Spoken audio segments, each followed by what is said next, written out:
할렐루야. 1948년에 미국 서부에서 금강이 발견되면서 사람들이 이곳으로 구름대같이 모여들었습니다. 기록에 보니까 한 30만 명 이상이 이 금강을 찾아서 저 유럽에서 모여들었다고 합니다. 지금부터 150년 전이니까 이 30만 명이면은 엄청난 숫자입니다. 골든 러시라고 하죠. 2년 후에 1850년에 리바이스 수트라우스라는 사람이 독일 사람인데요. 금강을 찾아서 비바람을 맞으면서 이 캘리포니아 그래서 노숙을 하는 사람들에게 이 천막을 팔기 위해서 서부로 갑니다. 그런데 이 미국에 온 이 광부들이 이 캔버스로 만든 이 천막을 치기보다는 이 캘리포니아 서부에 나무가 많거든요. 이 무궁무진한 나무로 이 캐빈, 오두막을 짓는 것을 좋아하는 거예요. 이 리바이가 생각지 못한 일이 벌어진 거예요. 사업이 망하게 됐습니다. 팔리지 않은 이 천막이 산더미처럼 쌓였습니다. 절망입니다. 하지만 리바이는 낙심하지 않고 이 재고 처리의 방안을 생각했습니다. 리바이는 이 캔버스, 이 천막으로 된 바지를 만듭니다. 천막이 소재니까 아주 튼튼하거든요. 그런데 이 광부는요, 옷이 질겨야 돼요. 험한 일을 하니까요. 천막으로 바지를 만드니까 이 광부들이 너무 좋아하는 거예요. 그래서 이것이 날개듯이 팔리기 시작합니다. 땅을 파는데 강한 천막이 왔다는 소문이 강산에 퍼지니까 사람들이 이 바지를 사기 위해서 구름대처럼 몰리는 거예요.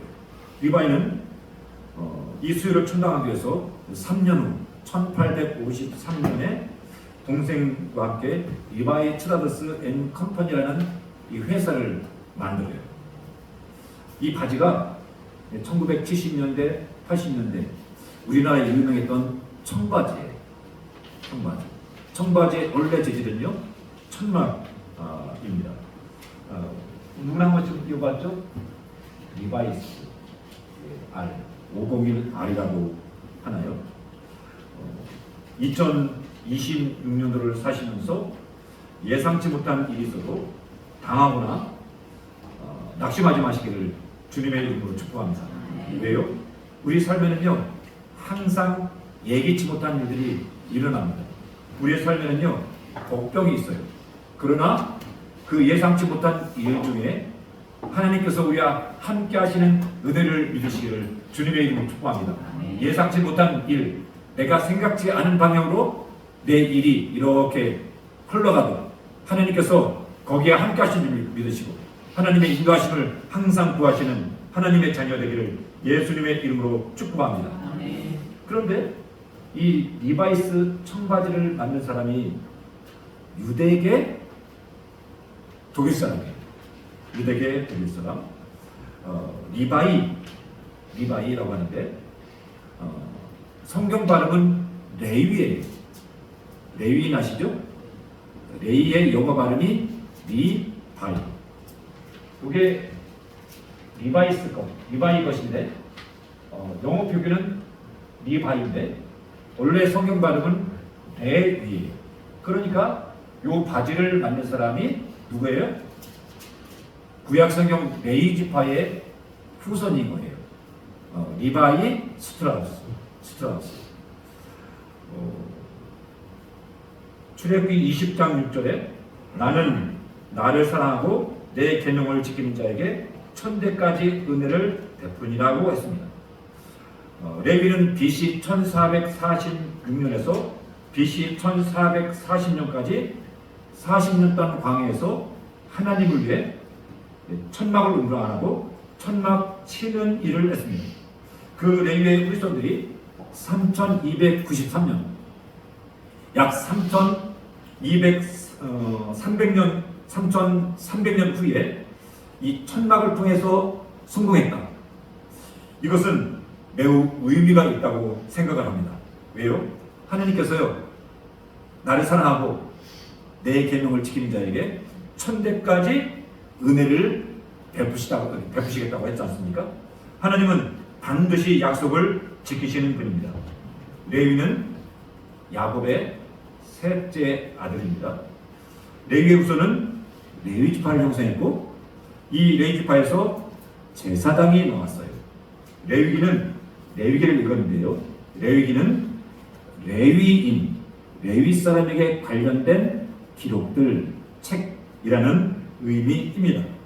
이스라엘 역사의 커다란 한 축을 담당한 사람들이 누구냐면요, 레위인과 제사장인데, 이 레위 사람과 제사장이 자신의 성직, 직분을 수행하기 위해서 교과서로 삼았던 책이 레위기예요. 레위 사람들의 교과서가 이 레위기인데, 그러면 우리는 레위 사람도 아니고 제사장도 아니니까 우리와 관계없는 책일까요? 절대로 그렇지 않습니다. 베드로전서 2장 9절에 이렇게 말씀합니다. 그러나 너희는 택하신 족속이요, 왕같은 제사장이요, 거룩한 나라요, 그의 소유된 백성이니, 이랬습니다. 여기에 보면 이렇게 말씀합니다. 너희는 택하신 족속, 왕같은 제사장, 그리고 끝에는 그의 소유된 백성이라고 했는데, 요 소유란 말이 히브리어로 세귤라예요. 이것은요, 그냥 소유가 아니라 특별한 보물, 이런 뜻이에요. 특별한 보화, 이런 뜻이에요. 제가 언제가 출애굽 19장을 설교하면서 세귤라에 대해서 말씀드렸는데, 이 세귤라는요, 그런 거 있잖아요. 저 장문 깊숙이 이렇게 함 속에 감춰놓고 누구만 봐요? 나만 보는 거예요. 나만 알아요. 그게 세귤라예요. 특별한 보물. 그러니까 이스라엘 백성들은요, 하나님 앞에 특별한 소유, 저와 여러분은요, 우리 하나님의 특별한 소유이면서 왕같은 제사장인데, 이렇게 왕같은 제사장으로 살기 위해서 꼭 필요한 책이 어떤 책이냐? 레위기입니다. 레위기는 모세오경 중에서 세 번째, 5번이잖아요. 세 번째니까 세 번째가 뭐예요? 한 가운데 있는 책입니다. 가운데 있다. 이것은요, 제일 중요하다, 이런 뜻이에요. 이번에 이 대통령님께서 일본에 순방을 갔다 오셨는데, 대통령이 일본 이 총리가 수상이 한 가운데 앉아요. 예, 가운데에 갈수록 중요하다는 뜻이에요. 가운데에 있는 책이니까 제일 중요한 책입니다. 우리는 레위기가 좀 어렵고 좀 읽는데 답답하고 잘 안 읽혀지는 책입니다. 그런데 유대인들에게는 태어나면서 제일 먼저 접하는 책이 레위기입니다. 이런 말을 들어보셨어요? 레위 사람들은요, 아이가 태어나죠? 한 3살 정도 되면요, 철자를 가르쳐요. 글을 가르치는데요, 어떻게 하냐면요, 이 알파벳이죠. 알파벳에다가요, 꿀을 발라요. 그리고 그걸 먹어요. 그러면서 부모가 하는 말이 뭐냐면요, 배움이라는 것은 이렇게 좋고 달콤한 거다. 여기 3살 때 이렇게 가르쳐요. 그런데 철자를 깨우친 다음에 제일 먼저 이렇게 입으로 꿀을 발라서 먹는 말씀이 어떤 것이냐면요, 레위기예요. 레위기. 그러니까 이 레위기는요, 유대인들이 태어나서 처음으로 접하는 책인데, 모세오경, 그러니까 창세기부터 신명기까지는요, 하나님의 613가지의 율법이 있는데, 그 중에서 40%, 247개가 이 레위기에 있어요. 그러니까 성경은요, 이 레위기에 기초를 하고 있는 거예요. 성경은요, 이 레위기의 이 근본을 이루고 있는데, 레위기는 이 신앙생활의 가장 기초가 되는 이 기준이 되는 책입니다. 이스라엘 사람들은 이 세상을 바라볼 때 이 레위기를 통해서 바라봐요. 그러니까 이 레위기는요, 이 이스라엘 사람들에게, 유대인들에게 이 세상을 바라보는 관점, 눈인 것입니다. 레위기는 출애굽기의 연장성상이 있습니다. 연장성상. 출애굽기의 마지막 내용이 무엇이냐면요, 성막 건축입니다. 성막에 대한 지침서, 그게 무엇이냐면요, 요런 레위기인데, 이 성막은요 하나님의 임재의 장소예요. 이 성막은 속죄의 장소고, 이 성막에서 이스라엘 백성들이 어떻게 하나님을 섬기는지 예배하는 장소입니다. 그러니까 이 성막은요 이스라엘 백성들의 상징이고, 이스라엘 백성들의 핵심이고, 이스라엘 백성들의 중심이 되는 책입니다. 레위기는 1장에서 7장까지는 예배가 기록되어 있어요. 그리고 8장부터 27장 마지막까지는 무엇이 기록되어 있냐면요, 삶에. 그러니까 레위기의 주제는 예배와 삶, 요 두 개입니다. 그런데 그냥 삶이 아니라, 그냥 예배가 아니라 거룩한 예배, 거룩한 삶. 로마서 12장 1절에 이렇게 말씀합니다. 그러므로 형제들아, 내가 하나님의 모든 자비하심으로 너희를 권하노니 너희 몸을 하나님이 기뻐하시는 산 제물로 드리라. 이는 너희가 드릴 영적 예배니라고 했습니다. 우리 같이 한번 로마서 12장 1절 말씀을 같이 읽겠습니다. 시작. 형제들아, 내가 하나님의 모든 자비하심으로 너희를 권하노니 너희 몸을 하나님이 기뻐하시는 거룩한 산 제물로 드리라. 이는 너희가 드릴 영적 예배니라. 여기에 보면은 드리다 하는 말씀이 있어요. 드리다. 이 드리다는 말씀이 바치다는 의미예요. 바치다. 내 몸을 제사의 제물로 바쳐라, 이런 뜻인데, 몸을 제물로 바치라는 말은 몸을 정말 잡아서 제사의 제물로 쓰라는 것이 아니라 우리의 삶으로 하나님께 예배를 드려라, 이런 의미입니다. 그러니까 레위기는 삶으로서의 예배입니다. 여러분, 이 세 번째 주간인가요? 우리 세 번째 주간, 우리 한 주간을 지나면서 이 로마서 12장 1절 말씀을 한번 외워보시기를 주님의 이름으로 부탁드립니다. 우리 같이 한번 읽어볼까요? 시작. 그러므로 형제들아, 내가 하나님의 모든 자비의 핵심으로 너희를 권하노니 너희 몸을 하나님이 기뻐하시는 거룩한 산자세로 드리라. 이는 너희가 드릴 영적 예배니라. 한 주간을 지나면서 이 말씀을 한번 꼭 외워보시기를 바랍니다. 다음 주 설교 전에 이 말씀을 이렇게 암송한 다음에 말씀을 듣도록 하겠습니다. 꼭 한번 외우시길 바랍니다. 정통 유대인들이, 지금도 정통 유대인들이 아이들 태어나면은 가장 먼저 요 레위기를 가르칩니다. 지금도 그래요. 레위기를요. 유대인들이 이렇게 미국이나 유럽에 가면요 모자를 쓰고 다녀요. 이 정통 유대인들입니다. 요 유대인들이요 태어나면 아이가 3살 때, 4살 때 지나면서 레위기를 가는데, 왜 그러냐면요, 아이가 자라면서 무엇이 정결하고 무엇이 부정한지 요것을 알게 하는 거예요. 요 정결한 것과 부정한 것을 알아야지 나를 보호할 수 있는 거예요. 요것을 모르면은 나를 보호하지 못합니다. 그래서 이 레위기의 핵심 구절은 레위기 11장 45절인데, 내가 거룩하니 너희도 거룩하라, 요 말씀입니다. 레위기에는요 거룩하다는 말씀이 150번 나와요. 27장까지 있는데 한 장에 3번씩 거룩, 거룩, 거룩. 이것이 레위기의 주제입니다. 거룩. 여러분, 저와 여러분이 이 세상에서 거룩하시기를 주님의 이름으로 축복합니다. 이스라엘 백성들을 이 갈대아 우리에서 택하셔서 이 가나안 땅에 심으신 이유, 그것은 무엇이냐면요, 거룩한 하나님의 백성, 하나님을 닮은 거룩한 하나님의 자녀를 만드셔서 이 세상을 거룩하게 만들기 위함입니다. 여러분, 저와 여러분이 거룩해야지, 교회가 거룩해야지, 성도 목사가 거룩해야지 이 세상이 거룩해지는 줄 믿습니다. 여러분, 거룩합시다. 거룩하세요. 거룩하세요.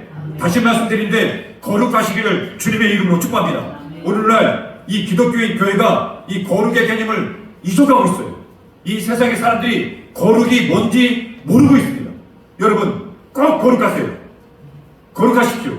성도는요 거룩하다는 뜻입니다. 1절에 여호와께서 회막에서 모세를 부르시고 그에게 말씀하여 이르시되, 회막을 제가 중국어 성경에 찾아봤습니다. 그랬더니 회막 모일 회자의 장군 막자예요. 그러니까 장군들이 모이는 막이라는 뜻인가? 이런 의미가 아닌가 생각을 했는데요. 그런데 히브리어로 회막은 이런 뜻입니다. 약속된 만남의 장소. 회막은요, 만남의 장소입니다. 그런데 약속된 만남의 장소예요. 누구와 약속됐냐면요, 하나님과 이스라엘 백성들이 약속을 한 거예요. 하나님은 약속된 만남의 장소에서 모세를 부르셨어요. 우리말 성경에는 여호와께서가 처음 나오는데 히브리 성경에는요, 그리고 부르셨다 이렇게 되어 있어요. 그리고 부르셨다. 그러니까 부르다는 말씀이 첫 번째 단어예요. 그래서 레위기를 초청의 책 이렇게 말합니다. 레위기는요, 하나님이 부르시는 책이에요. 어디로요? 회막으로요. 레위기는요, 우리를 초대하는 책입니다. 어디로요? 교회로요. 교회는 하나님과 내가 만나기로 약속된 만남의 장소입니다. 교회에서 하나님이 서해안 목사를 부르십니다. 여러분들을 부르십니다. 이 등대교회 예배당은 하나님과 우리 등대교회 우리 성도들이 만나기로 약속된 외적인 장소입니다. 등대교회에서 하나님이 여러분을 부르십니다. 십자가는 하나님과 내가 만나기로 약속된 장소입니다. 십자가는 만남의 장소입니다. 십자가는 내 죄를 용서받는 곳입니다.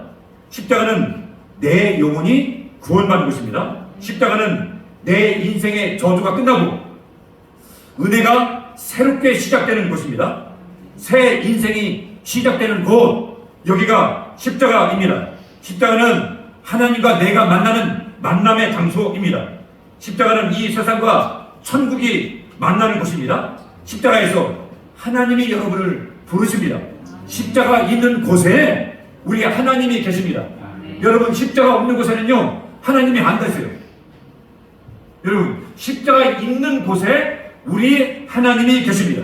이 십자가 있는 곳에 하늘과 땅이 연결되어 있는 줄 믿습니다. 레위기는 5대 제사를 말합니다. 1장부터 5장까지 5가지 제사가 있고 6장, 7장은 어떻게 제사할지, 예배할지 요 내용이 기록되어 있는데, 그러니까 1장에서 7장까지는요 5대 제사가 있는데, 5대 제사는 번제, 오늘 읽었죠? 번제. 두 번째는 소제, 화목제, 속죄제, 속건제입니다.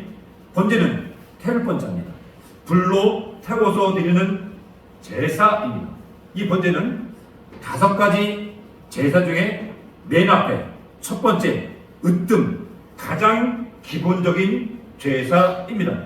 이 번제는요, 소나 양이나 염소나 비둘기로 드리는데, 그러면 아무 소나 될까요? 아무 비둘기나 될까요? 아닙니다. 산비둘기 안 됩니다. 집에서 키운 가축만 됩니다. 2절 말씀에 이렇게 말씀합니다. 이스라엘 자손에게 말하여 이르라. 너희 중에 누구든지 여호와께 예물을 드리려거든 가축 중에서 소나 양으로 예물을 드릴지니라. 여기 가축 중에서라고 했습니다. 산비둘기 안 됩니다. 집비둘기만 됩니다. 산에서 가져온 산양은 안 됩니다. 집양만 되는데, 이 가축이라는 말이 히브리어로 베헤마인데, 이 말은 집에서 내가 키운 가축, 짐승을 말합니다. 내가 집에서 키운 짐승으로만 번제를 드릴 수 있습니다. 산 것도 안 돼요. 돈을 주고 산 거 안 됩니다. 얻은 것도 안 돼요. 사냥한 것도 안 돼요. 내가 집에서 정성스럽게 힘을 다해서 기른 것만 됩니다. 목축을 했던 고대 이스라엘 사회에서 가축은 가장 중요한 재산이었습니다. 번제 제물이 야생동물이 아닌 내가 집에서 기를 가축으로만 된다는 것은 하나님께서 내가 가진 재산 중에서 가장 좋은 것으로 드린다는 의미입니다. 유대인들은 목축을 했습니다. 이 목축에서 이 가축은요 가장 중요한 자산이었습니다. 다윗은 이렇게 고백합니다. 사무엘하 24장 24절에 값 없이는 내 하나님 여호와께 번제를 드리지 아니하리라. 이스라엘의 해막은 하나뿐이에요. 두 개도 아니고요, 세 개도 아니고요, 하나밖에 없어요. 제사를 드리려면요 반드시 해막까지 가야 합니다. 그 자리에서 즉시로 드릴 수 있는 게 아니에요. 예루살렘 근처에 살면은요 금방 갈 수 있지만 멀리 있는 사람은 며칠이 걸립니다. 잘 닦인 아스팔트가 아닙니다. 비피장입니다. 이 유대인 이 지역은요 낮에는 더워요. 굉장히 더워요. 예, 밤에는요 일교차 심해서 추워요. 예, 더웠다 추웠다. 이게 유대 지역입니다. 며칠을 길에서 자야 합니다. 가는 중에요 이 가축이요 병이 들 것 같아요, 안 들 것 같아요? 들죠. 잘 못 먹고 걸어다니까 들 수도 있어요. 또 다칠 수도 있어요. 그러면 그 가축을 끌고요 다시 집에 가야 돼요. 여러분, 그리고 집에 가가지고 성한 것, 병들지 않고 다치지 않은 것을 다시 끌고 와야 돼요. 간 또 병들었어요. 다시 집에 가야 돼요. 그러니까 제사 한번 드리려면요 몇 달이 걸릴 수 있는 거예요. 루벤 지파는요 요단강 건너편에 있어요. 그러니까 제사 한번 드리려면요 양 한 마리, 소 한 마리 끌고 강을 건너 배를 타고 와야 돼요. 여러분, 그러니까 이 제사는요 정말 시간과 에너지가 너무 많이 소비되는 거예요. 제사는 보통 수고원이 아닙니다. 이게 구약의 예배입니다. 이제 우리가 이런 수고를 하지 않아도 되는 이유는 예수님께서 십자가를 지셨기 때문입니다. 그러니까 오늘 우리에게 편하게 쉽게 번거롭게 예배 수고를 하지 않고 쉽게 예배를 드릴 수 있는 것은 예수님의 놀라운 은혜입니다. 여러분, 그 은혜에 감사하시는 하나님의 자녀 되기를 예수님의 이름으로 축복합니다. 이 제사 드리는 이 첫 번째 단계가 이 가축을 예루살렘까지 끌고 오는 거라면 두 번째 단계는요 안수하는 단계예요. 안수. 안수는 누가 할까요? 안수하니까 제사장이 할 것 같죠.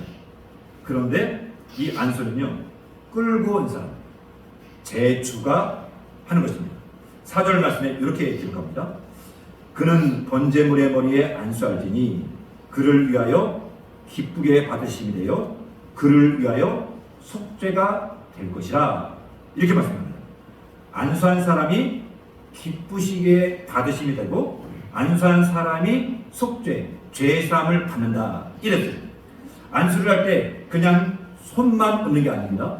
이게 안수를 하면서 내가 왜 이 제사를 드리는지 죄의 고백을 하나님께 드리는 것입니다. 이때 어떻게 되는 거냐면요 내 죄가 이 짐승에게 전가가 되는 것입니다. 죄가 전가되는 순간 내가 받을 형벌도 짐승에게 전가됩니다. 저는요 이 원리가 잘 이해가 안 돼요. 내가 죄를 졌어요. 그런데 양에게 손을 얹고 내 죄를 고하면은 이 죄가 이 양한테 전가가 된대요. 이게 하나님의 법인데요. 저는 이 전가의 원리가 너무 이상해요. 말도 안 된다고 생각해요. 저는 그렇게 생각해요. 그런데 왜 하나님이 왜 이런 말도 안 되는 제사법을 만드셨을까요? 그것은 하나님께서 내 죄를 하나님이 저한테 묻지 않기 위해서입니다. 그러니까 이 예배라는 것은요 하나님의 은혜, 사랑이 있는 것입니다. 저와 여러분이 예배를 그냥 드리잖아요. 그런데 이 예배는요 하나님의 말할 수 없는 사랑과 은혜가 있는 것입니다. 야 요한아, 나 네 죄를 너한테 물을 수가 없어. 그래 빨리 양 한 마리 끌어다 놓고 그 죄를 저 양한테 전가시켜. 그럼 내가 저 양을 심판할게. 이게 전가예요. 여러분, 이게 예배입니다. 이게 십자가입니다. 예수님께 내가 안수를 하면 내 죄가 예수님께 전가가 되는 것입니다. 그러면 여러분이 예수님께 안수해서 여러분의 죄를 예수님께 전가했습니까? 안수한 적 없으시죠? 저는 예수님께 안수를 했는데. 그게 무슨 말이죠? 여러분, 예수님 믿으십니까? 예수님 믿으십니까? 예수님을 믿는 그 순간에 내가 보이지 않는 손으로 예수님을 안수한 겁니다. 안수를 하면은 내 죄가 예수님께 전가가 된 것입니다. 그래서 내가 받을 그 십자가의 형벌을 예수님이 십자가에서 대신 받으신 것입니다. 내가 예수님을 믿는 그 순간에 내 죄가 보이지 않는 손을 통해서 예수님께 전가되고, 그리고 나는 용서를 받는 것입니다. 이게 십자가예요. 이 십자가는요, 이제 너의 죄가 너한테 있는 것이 아니라 여기 있다, 이 말을 하고 있는 것입니다. 이제 너의 받을 형벌이 나한테 있는 것이 아니라 이 십자가 여기에 있다, 이 말씀을 우리에게 하는 것입니다. 십자가는 나 대신 예수님이 죽으셨다는 의미입니다. 이것이 두 번째 안수의 의미입니다. 세 번째는 짐승을 잡는 단계입니다. 짐승을 잡는 단계. 제가요, 이 짐승을 잡는 단계를 여러분들한테 설명을 할까 며칠을 고민을 했습니다. 오늘 아침에도 제가 고민을 했어요. 왜냐하면 너무 끔찍했어요. 그런 제가 이제 설교를 준비하면서 유튜브를 통해서 레위기를, 이 짐승 잡는 법을 이렇게 강의를 한 거를 쭉 봤는데 없어요. 거의 없어요. 조금 있는데 좀 내용이 잘못됐어요. 그리고 어떤 분이 동영상을 올려놨는데 그 내용도 잘못됐어요. 그리고 어떤 분이 설교를 하셨는데 그분이 정확해요. 아주 리얼하게 설명하셨는데 너무 끔찍해요. 근데 그분은요, 직접 양을 잡아봤어요. 1년에 한 번씩 그 일을 하신대요. 사람들하고요. 양하고 소를 직접 잡으면서 하나님 앞에 이 성경대로 제사를 드려보는데 이분이 하는 말씀이 너무 끔찍하대요. 그 여러분, 제가 여러분한테 요 설교를 할까 말까 고민을 했어요. 오늘 새벽에도 고민을 했어요. 기도를 했습니다. 할 거예요, 말까? 여러분들 이 말씀을 들으면서 너무 끔찍하다, 나 이제부터 교회 안 온다, 이러실까봐 제가 이 설교를 해야 돼, 말아야 돼. 설교원도 다 준비해놓고 제가 고민을 했어요. 할까 말까. 제가요, 이 설교를 준비하다가 한 번씩 아내한테 물어봐요. 요 얘기 있는데 내가 할까 말까? 그 아내가 하라고 말라고 해요. 요 얘기는요, 제가 안 물어봤어요. 왜냐면 하지 말라고 할 때 말했어요. 안 물어봤어요. 여러분 잘 들으시길 바랍니다. 잘 들으시는데 제가 이 이야기를 하는 이유는 무엇이냐면 이게 십자가의 죽음이고 이게 복음입니다. 이게 거의 제가 목사님 설교를 쭉 들어봤는데 이 설교를 안 하세요. 그 여러분 제가 자세하게 하는데 한 10분의 한 2, 3밖에 안 된다고 생각하고 들으시기를 바랍니다. 이 세 번째는요, 짐승을 잡는 단계입니다. 안수한 후에 짐승을 잡습니다. 짐승을 잡는 일을 누가 할까요? 짐승을 잡는 일도 안수한 사람이 합니다. 제사장이 잡는 것이 아니에요. 제주가 안수를 하면 이 제사장이요, 안수한 사람에게 칼을 줘요. 칼을 주면서 안수한 사람에게 이 칼로 찌르는 것을 세 군데 가르쳐요. 첫 번째는 미간입니다. 미간. 두 번째는요, 동맥입니다. 세 번째는 심장이에요. 이 세 군데 모두 급소입니다. 안수한 사람은 세 부분 중에 한 부분을 선택합니다. 안수한 사람이 미간을 치겠다고 하면 제사장이 이 미간 있죠? 미간을 표시를 해줍니다. 여기를 치라. 그러면 제주가 칼을 높이 쳐들어요. 그리고 미간을 내리 찍습니다. 그러면 미간이 정확하게 찍힐까요? 아닙니다. 왜요? 짐승은요, 본능적으로 피합니다. 피하면 끔찍하지만 들으세요. 눈이 찍힙니다. 99.9%가 눈이 찍힌다고 합니다. 저는 안 해봤습니다. 근데 해보신 분들의 말이에요. 그러면 눈이 터집니다. 피가 낭자해요. 칼을 뽑습니다. 다시 내리칩니다. 그러면 어디가 찰까요? 짐승이 이번에는 반대로 움직입니다. 그러면 반대 눈이 터집니다. 세 번째, 네 번째 계속 찍으면은 여기 뼈가 완전히 부서집니다. 그리고 뇌가 찍혀서 죽음에 이르는 것입니다. 피가 낭자합니다. 처참해요. 세상에서 가장 끔찍하고 잔인한 것이 뭔지 아세요? 이 제사입니다. 제사. 이 처참한 제사를 하나님은 이스라엘 백성들에게 드리게 하셨어요. 그러면 동물을 자르면 가축이 즉사할까요? 동맥은요 급소입니다. 그런데 이것을 해보신 분들, 소를 잡아보신 분들은 이 동맥을 자르는데 17분에서 25분이 걸린다고 합니다. 정확하게 17분, 빠르면 17분, 많으면 25분까지 짐승이 죽는데, 짐승을 눕히고 이 동맥을 자르는데, 여러분 이 동맥을 자르면 끔찍해서 제가 더 표현을 못하겠어요. 피가 이렇게 솟아납니다. 솟아나면 이 몸에 묻어요. 이 얼굴에 틉니다. 이 닦으면서 하는 거예요. 이 양을 잡으면요, 양은요 아무 소리도 안 납니다. 이사야 53장에 털 깎는 자 앞에서 잠잠한 양같이라는 말씀이 있는데, 양은요 동맥을 자르면요 어떻게 하냐면요 이렇게 참는답니다. 참으면서 주인을 이렇게 쳐다본답니다. 주인을요. 어떤 사람이 실험을 했습니다. 어떤 실험이냐면요, 자기가 키우는 이 가축 있죠? 가축 앞에서 쓰러져 보는 거예요. 양 앞에서 이렇게 쓰러져 봤더니 자기 주인이 이렇게 쓰러지니까 양이 발을 들어서 이 주인의 가슴을 토닥토닥 두들더래요. 이게 양입니다. 그런데 이 양을 잡으면요, 양이 이 맑은 눈으로 이렇게 주인을 쳐다보고 그냥 아무 소리 하지 않고 이 죽음을 받아들인다고 합니다.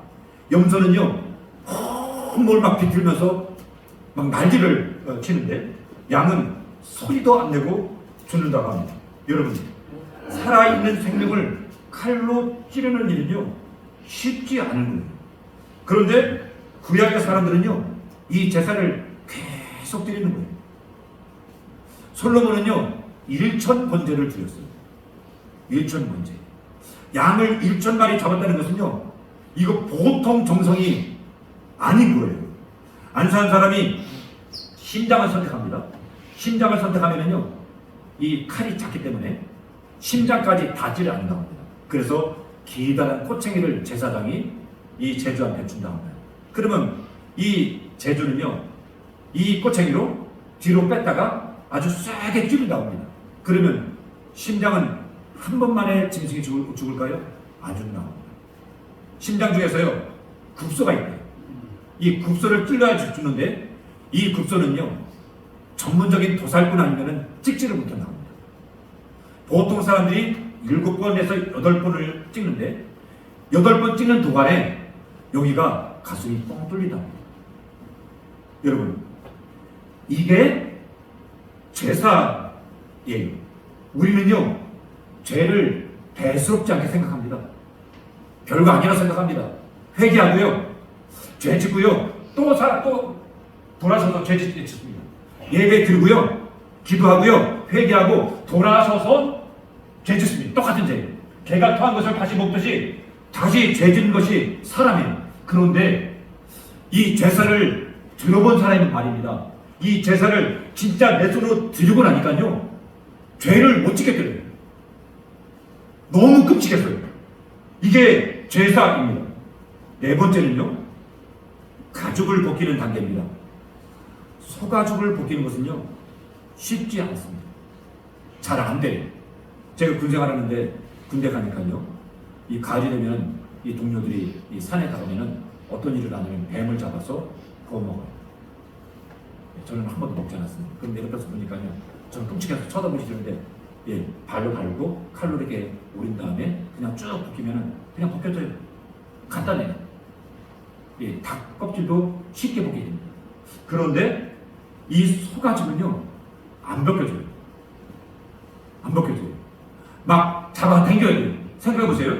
이미 동맥이 터져가지고 손에, 몸에, 얼굴에 이런 피가 묻었어요. 머리가 헝클어졌어요. 망란이라고 하시죠? 망란주처럼 돼요. 이 짐이 잡으면. 그런데 이 가죽을 벗기면은요, 이 하신 분들의 얘기예요. 미친 사람 같아요. 자기가 이렇게 끔찍한 것이 제사입니다. 다섯 번째는요, 각을 뜨는 거예요. 각을 뜨는 것은 무엇이냐면요, 마디마다 자르는 거예요. 여기는 제가 끔찍해서 설명을 못하겠어요. 여기까지만. 그리고 마지막 단계가 무엇이냐면요, 여섯 번째, 불로 태우는 거예요. 번제단에 태우는 건데, 짐승을 불에 태우면 제사가 끝이 납니다. 이렇게 드리는 번제가 여호와께 향기로운 냄새라고 했습니다. 9절 이렇게 말씀합니다. 그 내장과 정강이를 물로 씻을 것이죠. 제사장은 그 전부를 제단 위에 불살라 번제로 드려주니, 그 전부를 불살라 번제로 드려주니 이는 화제라, 여호와께 향기로운 냄새라, 이렇게 말씀합니다. 향기로운 냄새라는 말씀은 하나님이 이 제사의 제물이 탈 때 너무 좋아하신다는 의미입니다. 그러면 우리 하나님이 이 고기 타는 냄새, 사람처럼 고기 굽는 냄새가 좋아서 좋아하실까요? 아닙니다. 이 여섯 단계 중에서 가장 중요한 것이 무엇이냐면요, 안수하는 단계입니다. 이 안수를 빼면은요, 도살과 똑같습니다. 그런데 이 안수가 들어오기 때문에 이것이 예배, 제사가 되는 것인데, 안수한 다음 단계부터는 하나님의 눈에 이 짐승이 주는 것이 아니고요, 죄가 주는 겁니다. 안수한 다음에는요, 이 짐승이 주는 것이 아니라 죄 덩어리가 잘라지고 벗겨지고 토막이 나는 것입니다. 죄가 피를 흘리고 불에 타는 것입니다. 그래서 하나님이 기뻐하시는 것입니다. 하나님은 짐승이 타는 냄새를 좋아하시는 것이 아니라 죄악이 타버리는 냄새를 좋아하시는 것입니다. 죄가 없어지는 냄새를 좋아하시는 것입니다. 이 세상에 많은 향기가 있지만 그 중에서 가장 향기로운 냄새는 죄가 사라지는 냄새입니다. 우리 주님은 그 냄새를 좋아하시는 것입니다. 죄를 지으면 죄를 지은 사람이 벌을 받아야 합니다. 칼로 죄를 지은 사람의 심장을 찌르고 동맥을 자릅니다. 죄인의 뼈마디를 자르고 가죽을 벗기고 불에 태우는 것입니다. 이것이 죄예요. 여러분, 이게 죄예요. 제가 여러분들한테 설명을 했는데, 여러분, 이거는요 10분의 1도 안 돼요. 하나님의 진노가요 이렇게 끔찍한 거예요. 여러분, 사람들이 죄가 별거 아니라고 생각하는데 이 죄가요 이렇게 끔찍한 거예요, 여러분. 그런데 그 벌을 짐승 대신 나 대신 짐승이 받는 거예요. 그 벌을요, 심판을요, 나 대신 예수님이 받은 것이에요. 이 십자가는요 교회마다 걸려있는데요 끔찍한 거예요. 로마 사람들이 아침에요 일을 하러 나가다가 이 십자가를 보면은요 너무 끔찍하고, 죄송합니다, 너무 재수없게 생각해서 그날 일을 안 했대요. 그게 십자가예요. 어떤 극악한 죄도 예수님의 이름으로 회개하면 우리는 씻음 받습니다. 죄 용서 받습니다. 동물이 없었다면 내가 직접 받아야 될 것입니다. 예수님이 십자가를 지지 않으셨다면 내가 받을 형벌입니다. 이것 외에는요 하나님의 진노를 없앨 방법이 없습니다. 너 대신 내가 짐승을 심판할 테니 짐승에게 너의 죄를 빨리 전가시켜라. 이게 제사고요, 이게 예배입니다. 4절 말씀에 이렇게 말씀합니다. 그는 번제물의 머리에 안수할지니 그를 위하여 기쁘게 받으심이래요. 그를 위하여 속죄가 될 것이다. 기쁘게 받으심이 된다라고 했습니다. 여기 기쁘게 받으시다라는 말이 히브리어로 라차인데, 기뻐하다, 만족하다, 은혜롭게 받아들여진다, 이런 뜻이에요. 그러니까 안수를 하면은 하나님이 나를 만족하신다는 거예요. 안수를 하면 나를 은혜롭게 받아들인다는 뜻입니다. 왜 나를 만족할까요? 우리 하나님이 왜 나를 기뻐하실까요? 내가 잘했어요? 내가 헌금했어요? 내가 봉사했어요? 아니에요. 내 죄가 저 동물에게 전가됐기 때문입니다. 내 죄가요, 이 십자가에 전가됐기 때문에 나는 이제 죄가 없기 때문에 하나님이 나를 만족하시는 것입니다. 나와 양이 있습니다. 그런데 내가 죄를 져요. 그러면 이 죄 때문에 나한테 형벌이 쏟아집니다. 그런데 내가 안수를 해서 양한테 내 죄를 전가하면 이 죄가 어떻게 된다면요, 양에게로 넘어가요. 그리고 나에게 쏟아질 형벌이 이 양한테 쏟아지는 거예요. 여러분, 이것이 예수님입니다. 이 짐승의 자리에 예수님을 갖다 놓으신 분이 우리 하나님입니다. 여러분, 이렇게 끔찍한 죄가 산에 들어가서 돌을 받고 고행하면은, 저 인더스에 가면은요, 그 힌두교 사람들이 돌을 받다고. 그러면 죄가 없어질까요? 아니요. 눈꼽만치도 안 없어져요. 여러분, 내가 내 죄를 처리하는 유일한 방법은요, 도다는 게 아니에요. 공의하는 거 아니에요. 마음 비우는 게 아니에요. 그 뭐냐면요, 내가 예수님께 믿음으로 안수하는 것입니다. 그러면 내 죄가요, 예수님께 전가돼서 내가 받은 형벌이 예수님께 쏟아지는 거예요. 이게 복음입니다. 이게 십자가입니다. 여러분, 저와 여러분이 이 죄를 전가하는 방법, 그게 믿음이에요. 믿음 외에는 없어요. 다른 길 없어요. 이 세상 어떤 방법도 내가 구원받을 수 있는 다른 길은 없습니다. 예수님 십자가 외에는 없습니다. 여러분, 저와 여러분이 예수님 믿으시길 바랍니다. 예수님을 나의 구주, 나의 하나님으로, 나의 구원자, 나의 주인으로 모시기를 주님의 이름으로 축복합니다. 이것이 내 죄를 처리하고 내가 하나님 앞에 받으시는, 기뻐하시는 은혜로운 방법인 줄 믿습니다. 이 십자가는요, 나를 구원하는 표입니다. 이 예배는요, 내가 죽는 거예요. 여러분, 이 예배를 통해서 죽으시기를 주님의 이름으로 축복합니다. 짐승처럼요, 내 미움도요, 혈기도요, 내 정욕도요, 내 세상 유흥도, 이 세상 쾌락도 다 죽이세요. 내가 죽는 것, 그리고 예수님이 사시는 것, 예수님의 사랑이 사는 것, 이게 예배입니다. 저와 여러분이 이 예배를 우리 주님 앞에 드리시는 하나님의 자녀가 되기를 예수님의 이름으로 축복합니다.